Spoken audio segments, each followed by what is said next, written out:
Assalamualaikum warahmatullahi wabarakatuh. Perkenalkan, nama saya Maisi Nurwulandari dengan nomor mahasiswa H1B118014. Program Studi Ilmu Politik dengan Fakultas Ilmu Sosial Ilmu Politik Universitas Jambi. Baik, di sini saya akan menjelaskan mengenai pemilihan umum, sistem proporsional, dan variasi sistem proporsional distrik. Yang pertama, saya akan menjelaskan mengenai pemilu.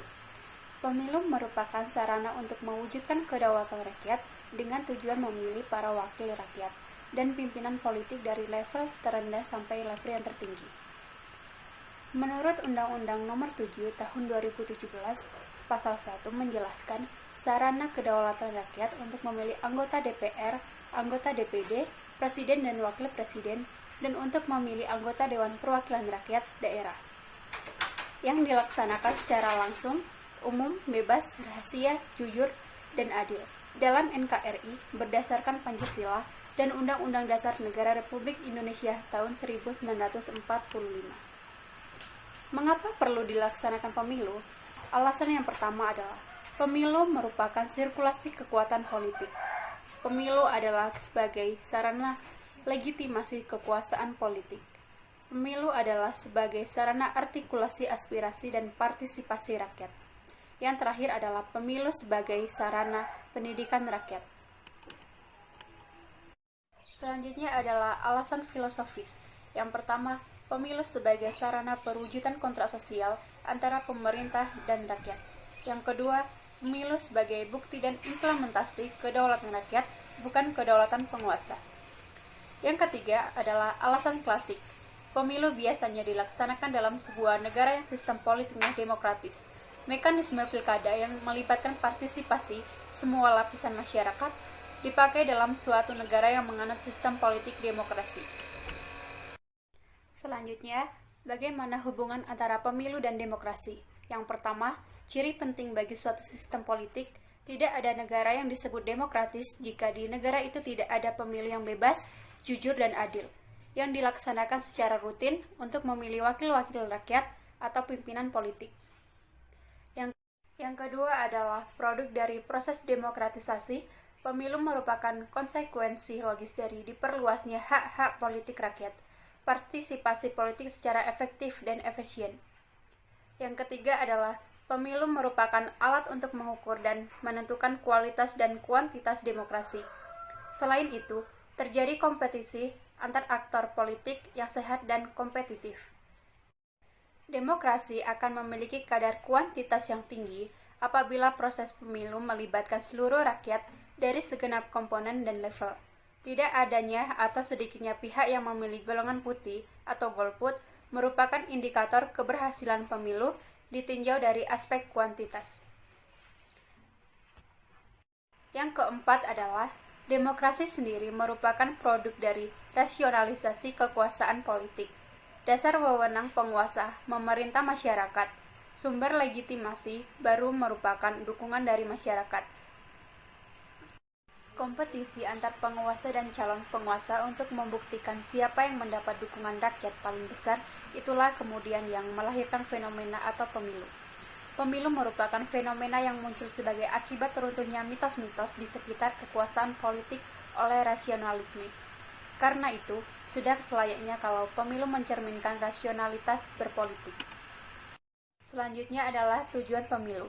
Yang pertama, untuk memfasilitasi berlangsungnya secara damai suksesi kekuasaan yang dipilih secara periodik.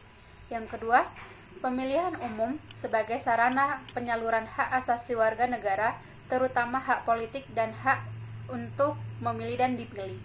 Yang ketiga, pemilihan umum merupakan pelaksanaan sistem demokrasi perwakilan dan sistem demokrasi tidak langsung.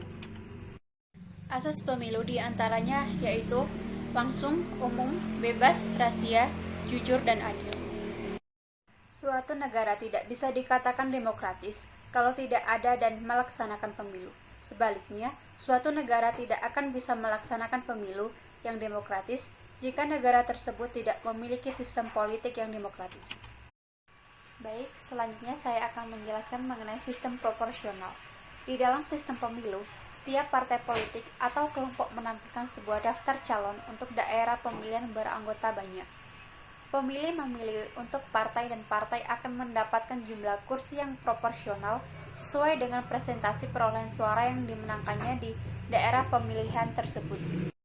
Dalam sistem list proportional representation yang tertutup, kandidat yang memenangkan kursi ditentukan dalam urutan nomor kandidat dalam list atau daftar yang telah disediakan. Makin kecil angka calon dalam daftar, semakin besar peluangnya untuk terpilih. Dalam sistem list proportional representation yang terbuka, pemilih dapat mempengaruhi dan menentukan keterpilihan seorang calon berdasarkan preferensi yang mereka berikan di dalam surat suara. Ada dua macam model atau cara mengalokasikan kursi dalam sistem list proportional representation, yaitu yang pertama, Hedges Average Method, adalah sebuah cara mengkonversi suara menjadi kursi dalam sistem proportional representation. Satu kursi dialokasikan di dalam sebuah distrik pemilihan melalui serangkaian perhitungan berdasarkan perolehan suara tertinggi. Apabila satu kursi dialokasikan perolehan suara, orisinil partai dikurangi dengan pembagian. Cara yang kedua adalah Let's Remainder Method, adalah cara alokasi kursi dalam sistem proportional representation yang didasarkan pada kuota tertentu. Jika sebuah partai mencapai kuota tertentu seperti yang ditetapkan, maka otomatis mendapatkan kursi. Jika masih ada kursi yang belum dialokasikan dan masih ada sisa suara yang belum dikonversi, maka kursi yang belum dialokasikan itu dialokasikan kepada partai berdasarkan sisa suara terbanyak yang belum dikonversi sampai tidak tersisa lagi kursi di dapil tersebut. Sistem list proportional representation memungkinkan perwakilan kelompok minoritas terpilih. Hal ini memungkinkan jika partai politik dapat didorong untuk menyiapkan daftar kandidat yang seimbang yang mengacu pada spektrum kepentingan pemilih. Memungkinkan kandidat perempuan memiliki peluang terpilih lebih besar. Sistem ini lebih friendly terhadap kandidat perempuan dibanding dalam sistem mayoritas. Pada prinsipnya, sepanjang partai mau menetapkan kandidat perempuan di nomor kecil, partai dapat mempromosikan keterpilihan kandidat perempuan dalam pemilu. Selanjutnya, saya akan menjelaskan mengenai varian sistem proporsional. Yang pertama adalah first past the post. Sistem ini paling banyak digunakan di dunia, dalam mana pemilu digelar dalam satu distrik dan pemenangnya adalah kandidat peraih jumlah suara terbanyak, meski tak harus memperoleh suara mayoritas mutlak. Yang kedua adalah block vote. Para pemilih memilih suara sebanyak kursi yang akan diisi, dan kandidat yang memperoleh suara terbanyak atau tertinggi lolos sebagaimana pemenang sebanyak posisi kursi yang tersedia. Yang ketiga adalah alternative vote. Dalam varian sistem ini, dimungkinkan pemilih membuat ranking calon secara urut-menurut pilihan mereka. Yang keempat adalah two-round system. Pemilu digelar dengan 2 putaran. Putaran pertama dilakukan dengan cara serupa first past the post. Selanjutnya adalah party block vote. Esensi party block vote sama dengan first past the post, bedanya setiap distrik partai punya lebih dari satu calon. Selanjutnya adalah semi-proportional system. Satu dan atau lebih dapil ditentukan terlebih dulu, untuk kemudian rakyat pemilih memilih calon yang ada di daftar calon. Di antaranya, 1. Parallel vote system. Pemilih diminta untuk memilih nama-nama yang tercantum dalam daftar calon yang ada dalam kertas surat suara seperti biasa dilakukan dalam sistem campuran. Yang kedua yaitu single non-transferable vote system. Dalam sistem ini, pemilih berhak untuk memilih satu suara. Yang ketiga yaitu limited vote.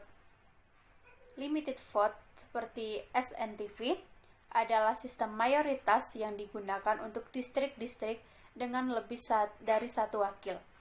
Tidak seperti SNTV, pemilih punya lebih dari satu suara. Perhitungan identik dengan SNTV, di mana kandidat dengan total suara tertinggi memenangkan kursi. Yang keempat, Bordakun. Bordakun adalah sistem yang digunakan di Nauru. Sistem ini adalah sistem pemilihan preferensi di mana pemilih meranking kandidat seperti pada alternative vote. Selanjutnya, proportional representation system. Berangkat dari dasar pemikiran, semua proportional representation system untuk mengurangi ketimpangan jarak suara nasional sebuah partai dengan jatah kursi di parlemen. Sebagai contoh, jika satu partai besar memenangkan 40% kursi di parlemen, sementara partai yang meraih 10% kursi di parlemen. Yang pertama yaitu proportional representation list system. Jenis sistem pemilihan perwakilan proporsional yang paling populer di dunia, sebagian besar bentuk daftar PR adalah di distrik banyak anggota yang besar, memaksimalkan proporsional. Calon yang menang diambil dari daftar berdasarkan nomor urut posisi masing-masing. Yang kedua adalah mixed member proporsional, digunakan di Jerman, Selandia Baru, Bolivia, Italia, Meksiko, Venezuela, dan Hongaria, yang mencoba menggabungkan atribut-atribut positif dari sistem plurality majority dan proportional representation. Yang terakhir adalah single transferable vote, menggunakan distrik-distrik bersuara banyak dengan para pemilih memilih calon berdasarkan ranking nomor urut pilihan di atas kertas suara yang dengan cara yang sama seperti dalam alternative vote.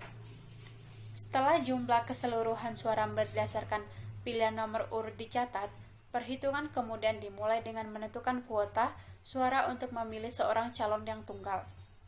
Setiap calon yang memiliki lebih banyak suara ketimbang jatah yang ada langsung terpilih.